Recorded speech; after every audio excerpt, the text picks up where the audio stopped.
मेरी शादी वाले दिन मेरा 14 साल का देवर बहुत खुश था। मैंने हमेशा उसे अपना छोटा भाई समझा था और वह भी मुझे भाभी माँ कहकर पुकारता था। पति के मौत होने से कुछ दिन बाद मुझे अकेले सोने में डर लगता, तो मैं अपने देवर को अपने साथ बेड पर सुलाने लगी। सर्दियों की रातें थीं और एक बिस्तर में मुझे देवर के साथ सोना बहुत अजीब सा लगता था। देवर मुझसे काफी छोटा था। वो 14 साल की उम्र में भी 25 साल का जवान लड़का लगता था।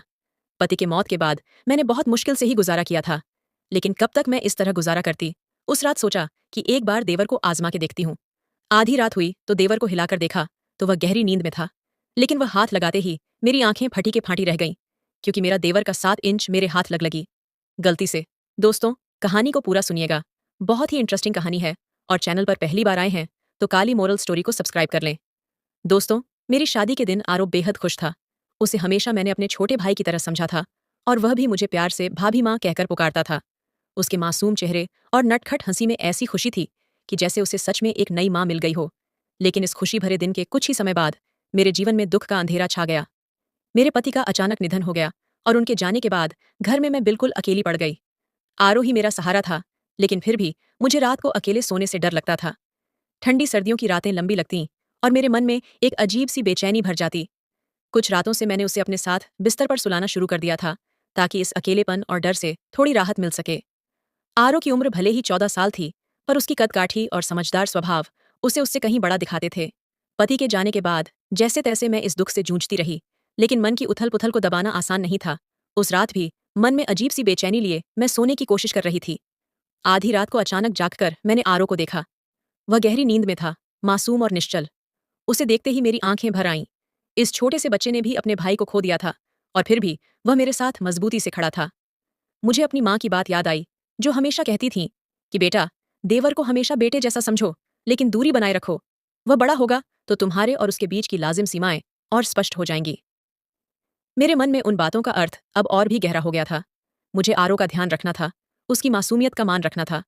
माँ अक्सर समझाया करती थीं कि बेटा, देवर के साथ कुछ फासला बनाए रखो।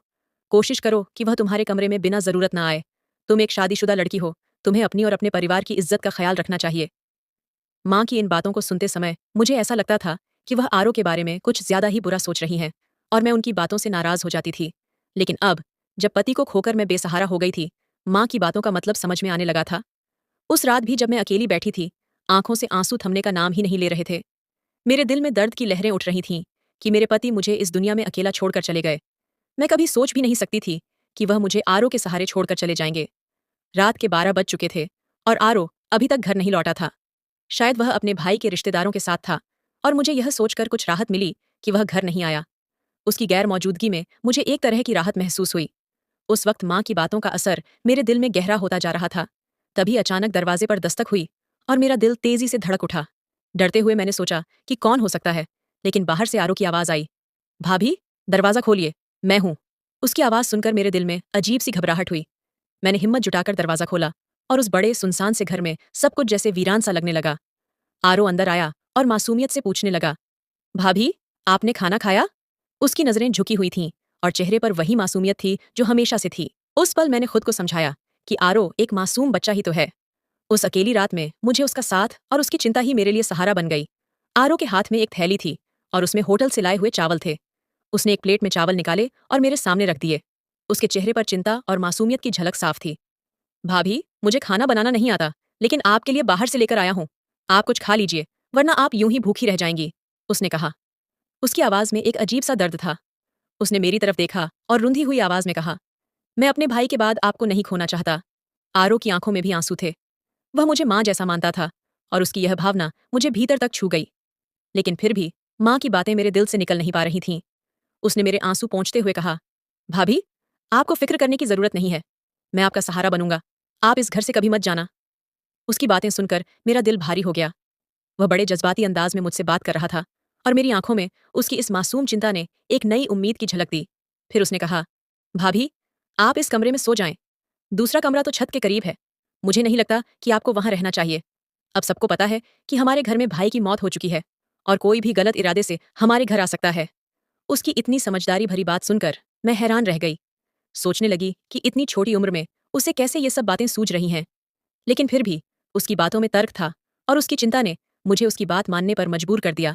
मैं उसके कमरे में चली गई। आरो का कमरा दूसरी ओर था, जबकि मैं और मेरे पति हमेशा छत के पास वाले कमरे में रहते थे। कमरे में कदम रखते ही सब कुछ अजीब सा लगने लगा।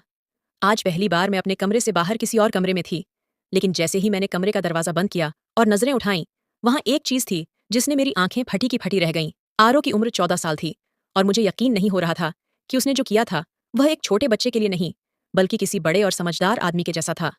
उसकी बातों में कुछ ऐसा था जिसे सुनकर मुझे उसकी मासूमियत और समझदारी पर हैरानी हो रही थी। वह बच्चा, जो आमतौर पर मेरी नज़र में छोटा सा दिखता था, अब मुझे एक परिपक्व और सोच समझकर बोलने वाला लग रहा था। आरो के कमरे में कदम रखते ही मुझे एक अजीब सा एहसास हुआ। मैंने देखा, जो कुछ मैंने छुपा रखा था वह वहां कैसे पहुंच गया।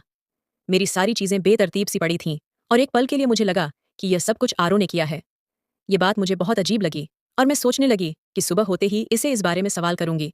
फिर मेरी आंखों में नींद की झपकी आ गई और मुझे लग रहा था कि शायद चावल खाने के बाद मेरी नींद आ गई। मैंने दरवाजा अंदर से लॉक कर लिया और सोने की तैयारी की।